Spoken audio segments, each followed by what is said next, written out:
Yo, yo, yo, what's up, family? It's your boy Talik Shakur, aka Sound Leak, and I'm back with another video. I hope that everything looks centered for the most part.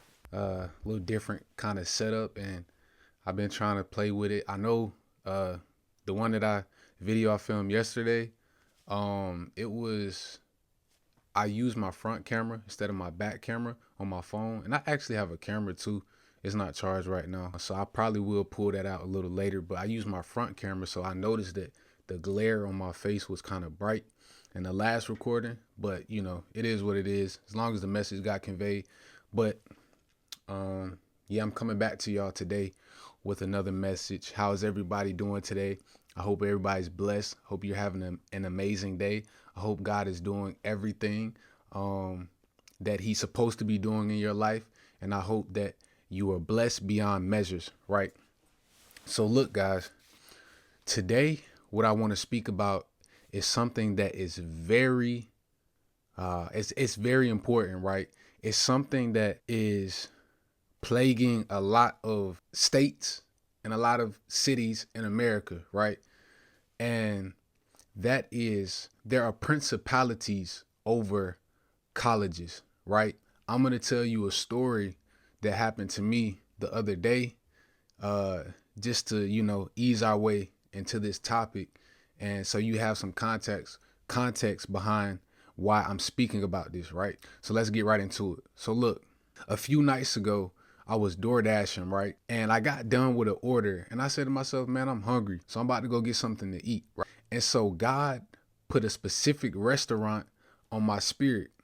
And the restaurant is called Sup Dog. And it's a very popular restaurant downtown in my city, Greenville, North Carolina, right? A lot of college students go there. That's the place to go to get good eats or whatever, right?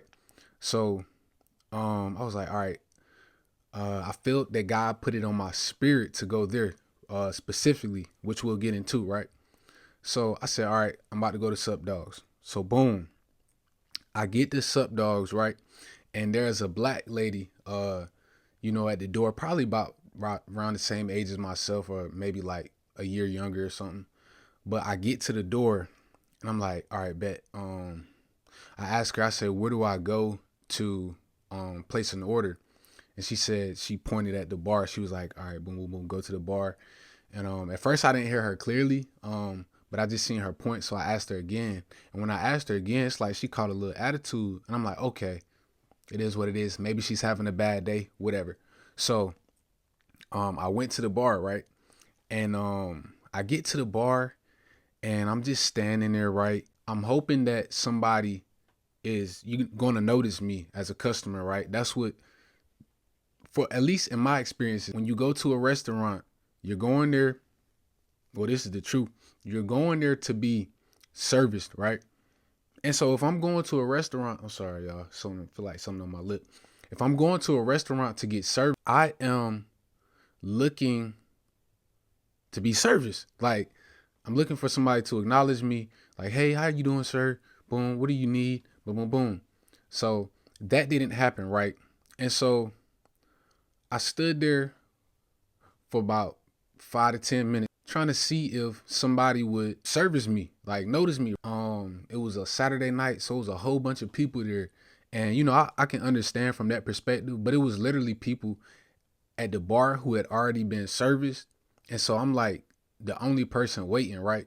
And so a guy comes behind me, right? A white guy, let's be honest, right? Comes behind me, and it's a black dude and a white dude sitting at the bar as well on the right side of us. And there's two empty chairs. So I'm kind of like hovering by the right side and he's on the left side. And then we kind of do a switch over. And then he asked the guys, he was like, the guys that was sitting to the right, he said, man, is anybody sitting right here? Can I sit right here? And then the guy told him, and I said, like, I was like, yeah, sure, bro. Like, so and the guys next to him, they were like, one of the guys said, no, bro. So I'm thinking he joking. Like, I'm thinking that he knew him and he was like trying to, joke around, play around with him. But, as he sat down, they wasn't engaging. They wasn't even looking at each other. So I'm like, oh, he was serious. I'm like, that's weird. So boom, I get ready to sit down and it's about three, four white guys to the left of me, right? On the left chair. So I get ready to sit in the chair to the left. And as soon as I sit down, I'm sitting down for about 30 seconds. And then the white guy next to me goes, yo, bro, my friend is sitting right here, bro. He about to leave. I'm like, okay. I said, okay, well, yeah, I'm about to just place an order. I'm just placing the order to go. And then he just looked over and didn't say nothing. It was the whole vibe and the energy that he had. It was like, bruh, like it was more of his vibe than anything that he said, right? But it was like, if you about to go, what's the problem? You know, and granted, I could have asked him. That's my fault. I could have asked him. But I'm thinking, bro, I'm just trying to place this quick order and get up out of here. So I could have asked him on my part. I admit that. I could have been like, yo, bro, excuse me, is anybody sitting right here? So I'm in the wrong for that. But still, the way that he came at me was kind of like, hey, but your tone, you know what I'm saying? But all right, so I continue sitting, right? His friend came out the bathroom and they immediately left. Like they just immediately left. So I'm like, all right, so what was your point in even saying that if you about to go? You know, so you just wanted to say something? But okay, so boom. So I'm sitting there, I'm waiting. The lady is at it's a few ladies and a couple guys at the bar, and you know, it's like they standing around talking to each other. And one of the girls walks up and asks the guy if he needed a drink or something like that. The white guy who was next to me, who asked to sit next to the guys to the right. So boom, I'm like, yo, hello, like, you know what I'm saying? But I didn't say anything. I'm like, I'm just sitting there still waiting. Cause I normally, typically, if I'm at a restaurant and you know, it doesn't happen much, but if somebody doesn't acknowledge me, I'm like, all right, bro, I'm gonna just say something. You feel me? But I was just waiting to see. Like, I was just waiting to see what they would do. And it's like, bro, nobody literally said anything. Like, I sat there waiting for like 5 to 10 minutes, bro. She serviced the white dude who I got there before. Just being honest, y'all. It's not race. I'm just being honest. Like, she serviced him. And this Sub Dogs is predominantly like white people work there. Being honest once again. So like it's very few black people there. So boom, I'm like, yo, like, is anybody gonna serve? Like, bro, you just service him. I got here before him. What's going on? You know? So, you know, after 5 or 10 minutes of waiting, I finally like lift up my hand. I'm like, excuse me, like, I'm ready. Can I order? Do I order here? Can I order here? And she was like, yeah. And so she was pretty cool for the most part, you know what I'm saying? Like, besides the fact that, like, come on, bro, you seen me sitting here for about 5 to 10 minutes and you serviced the guy who I got here before. Like, you know what I'm saying? So all right, look, so I forgot to mention this, y'all. As I'm waiting, as I'm sitting down, right, like before I got service, bro, it's people, matter of fact, it's probably while I was getting service, but bro, it's literally like a group of people coming in and like, bro, they walking past and they bumping into my chair. Like, bro, they bumping into the chair without saying excuse me or anything. And I'm like, bro, y'all people really, like, this is really how you conduct yourselves? Like, and I understand they college students and people be in there drunk and high or whatever. But it's like, bro, even still, like, you in public, have some kind of decency. You know what I'm saying? Like, so it's people bumping all into the chair. I'm like, bro, this is so sloppy. Like, this is such sloppy behavior, bro. So bumping in my chair, not saying excuse me. I'm turning around like, yo, what are you doing, fam? Like, here's where I call on the Holy Spirit, Lord, calm, just allow me to do what I'm in here to do and move forward, right? So boom, she take my order. I go outside and because bro, the energy in there, like, it was just so tense to the point where I was uncomfortable. And it's like, bro, I gotta get out of here. Like, it wasn't even anxiety, because like I don't even experience much anxiety. Like, I used to heavy, but like when I came into Christ, bro, and the Lord saved me, he like, bro, get that off of you. You know what I'm saying? Like, so it wasn't even that. It was just like a tenseness, like, that I felt like, bro, there's like a strong principality. There's a strong demonic spirit in this place. So I literally had to get out because I felt so like uncomfortable. I'm like, bro, this don't feel right. And I'm not ducking no smoke. Like, I'm not scared of no demon, but I just rather not linger and sit with them unless I'm about to cast one out. You know what I'm saying? So I walked outside. I sat on the little ledge that they got outside, right? I'm sitting on the brick ledge, right? And so the door is right here, and I'm right here, if that makes sense, y'all. The door is right here, and this is the ledge that I'm sitting on. So I'm sitting right here. The door is right here. So I can I can see everything that's going on inside, and so can people see me. The door is clear, like clear glass. And so, the black lady, the black girl, she's still at the door, right?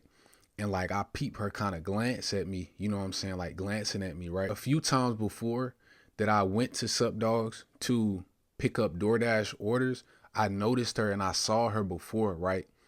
And one time I picked up an order, excuse me, and I looked into her eyes, right? I like to make eye contact with people when I engage with them. So I looked into her eyes and she didn't look in my eyes. But bruh, like her eyes were so dejected. Like she looked so like saddened and disheartened. I'm like, man. And the interaction was quick, so I didn't really get to ask her like, hey, are you okay? Like, you know what I'm saying, or anything like that time. So I'm like, boom. I walk away. I'm like, bro, next time I come back, I'm gonna try to talk. I'm gonna try to evangelize to her, right? And spread the gospel. And so, this time, that's what I said, that's what I'm about to do, because I'm sitting there waiting for my order, and I peeped her glance at me, right? And so I got her attention. I said, hey, and she looked towards me, and then instantly when she opened the door, she says, do you have an order? And I said, yeah, I already placed it though. I'm good. And then I said, hey, can I ask you a question? And then she nodded, yeah, like, and so I asked her, I kind of waved her over, right? And she was like, I'm not interested. I'm like, to me, when somebody says I'm not interested, especially the society we live in nowadays with our generation, like, bro, Generation X or whatever, Z, whatever we are. I'm 23, so whatever generation that is, she, in my mind, I'm like, oh, cause she thinks I'm trying to get at her. You know what I'm saying? Well, she was a pretty girl. I can't lie to you, but that was not my intent. Okay, so my phone ran out of storage, y'all. I'm sorry, but she says I'm not interested, right? And I'm like, okay, well, I assume that she thinks that I was trying to get at her. Cause my generation, a woman tell you that, they thinking you trying to holler at them, and they ain't going for it or whatever. And I said, okay, that's fine. You know what I'm saying? Like that was rude. It was kind of rude, but it's like, whatever. You know what I'm saying? You're not interested, so be it. Cause you never know what somebody could say to change your life. Like, and you just gonna tell them I'm not, but it is what it is. That's what it is. Okay, I take it for what it is. I'm like, wow, I genuinely wanted to just speak to her about God. And she kind of just, I'm not interested, and kind of shut the door on my face. I'm like, bet. Like, bro, okay, whatever. And, so I'm sitting out there still waiting, comes back to the door, and she opens the door and she says, are you waiting on an order? I said, yes. And she asked me what I got. And I said, matter of fact, she asked me my name, and I said Ty. And I didn't even give them my name, so I kind of knew that already, but I just told her anyway. So I said Ty, and then she went back. There wasn't no order for Ty, and she said, okay. She came back. What did you get? And I said, I got such and such. And she said, all right. And she went, and I was like, but I don't think they didn't get my name. Like, I didn't tell her my name. Nobody asked me my name. So she said, okay. And she went back to go look for it. Matter of fact, she came back. Okay, so the second time, she came back 3 different times. The second time, she came back with an order that was not me, didn't have my name up there. And she went back, and then came back and said, oh, she had my order. She was like, oh yeah, they didn't put your name up there. And I'm like, yeah. So I just chuckled, and then I said, it's okay. And I told her, I was like, earlier, I wasn't trying to disrespect you when I waved you over. I genuinely just wanted to ask you a question. She was like, okay. And I said, can I ask you the question? Can I ask you a really quick question? And then she was like, yeah. So I said, do you believe in God? And she said, yes. I said, Jesus Christ? She said, yeah. I said, keep seeking him. Have a good night. And that's it. You know what I'm saying? She kind of walked away. She was still like as if she was in a hurry or whatever. And I'm like, okay, cool, whatever. So, but yeah, the Lord had put that on my spirit, to say to her, bro, cause that one time where I just looked in her eyes, bro, I seen that like she was going through it, and maybe that played a part of it too, you know. So that's why I try not to take too much offense, but I ain't gonna cap. I did, cause I'm like, Dad, like, like you just straight. I'm not interested. Like, okay, yeah. So that was the end of that. My, you know, me being at Sup Dogs, right? And so when I left, man, so many thoughts began to go through my mind, right? Like I'm feeling of so much offense because of everything that just happened, from the horrible service to the guy that I sat beside, who had the ugly tone, then the people bumping into my chair, and then what felt like rejection. I'm like, okay, all right, bro. God, what's going on? Like, I'm like, Lord, why are these people so ill? Why are these people so nasty? Right? Like, what's the reason for all of this? The Holy Spirit hit me, and then he was like, there are principalities over these colleges. And so like most of these people that work at, my computer want to be mad loud in the background, y'all, I'm sorry. But most of the people that work at Sup Dogs, right? They are in Greek fraternities and sororities, right? And so the fact that they are pledging to deities, they're pledging honor gods that are not God, the Lord Jesus Christ, right? And so there are literal demonic strongholds on these college kids, on these college adults. Like they're like that who are in these fraternities and sororities. Like there's a literal demonic stronghold. And many of them don't even understand. They don't even know that they're under this stronghold because it's culture. It's college culture to join a fraternity or a sorority as soon as you get to college or whatever, because it's generational. It's something that's been accepted for years now, right? In my flesh, right? In my fleshly nature, I could have went with the whole, you know, during my whole encounter at Sup Dogs, I could have went with the racist narrative and said, oh, well, you know, white people are the devil, and you know, they just all racist. But no, right? It's not that all white people are the devil, but many white people, I'm gonna be honest with y'all. My white viewers, listen, it's just honest. The devil uses many white people because he uses many white people through the means of racism, because we know the history of slavery in America, right? Like, let's just talk about it from that perspective. Black people were enslaved for a very long time. And so there's this stronghold. I believe there's a stronghold, you know, white people.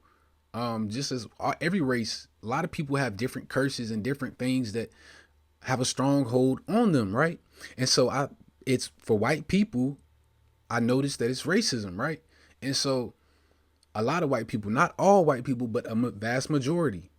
And so since they have this stronghold on them that's not of God, they are being used by the enemy. They're being used by the devil. And so the devil, it's not that white people are the devil, but the white people allow the devil to use them because of their means of racism. And we could flip the narrative on black people. The devil uses us through our means of hating one another. And that's a whole different story, because I know what some people would say right now. Well, it's because they made us hate. Well, listen, what are we going to do now moving forward? And it's not even just that, but we, black people, choose to engage in a lot of different things that keep us suppressed, right? So yes, we can blame, but what are you going to do to change? So, all right, I don't want to get into all that right now, but see, these fraternities, which are cults, we have to recognize the behavior and link it back to the root cause. When we look at the root cause, we will not look at this person as a devil or as a demon, right? But instead, we will pinpoint the spirit behind them, right? And so we have to look at the spirit behind them and not the person and say, they just, some people are racist. Yes, yes, yes, yes. But that's a demonic stronghold. So let's recognize it for the spirit behind that person and need help. Because this is the spirit that they are operating in. Truth be told. Yeah, that's my story time. That's what I experienced the other night. And I really hope that this helped in some sort of way. I woke up and I felt the Holy Spirit like tell me, like, write this down and talk about it. And so I did that. And hopefully this right here exposes the darkness, the wickedness that's behind a lot of colleges in America. These sororities and fraternities are demonic. There's no in between. There's no, I'm praising the Lord, but I'm alpha, beta, zeta, king of meta, whatever. Like, no, God or the world. We didn't never had no fraternities. We had different tribes and different groups of ethnicities, but we didn't have no cult where we hazing people and we hanging people and we humiliating people in public for a laugh. No, bro. That's demonic behavior. And let's just call it for what it is. So yeah, that's the video for today, God. I mean, Lord hammer. That's the video for today, guys. I appreciate y'all for tuning in. Let me know if y'all like this. We'll keep doing this and I'll keep improving it as we go. I'm not perfect. I don't have everything, but I have what I got and I'm thankful to God for that. So yes, I love y'all. I appreciate y'all for tuning in. It's your boy Talik Shakur, aka Sound Leak. Y'all have a blessed and amazing day. I love y'all. See you soon.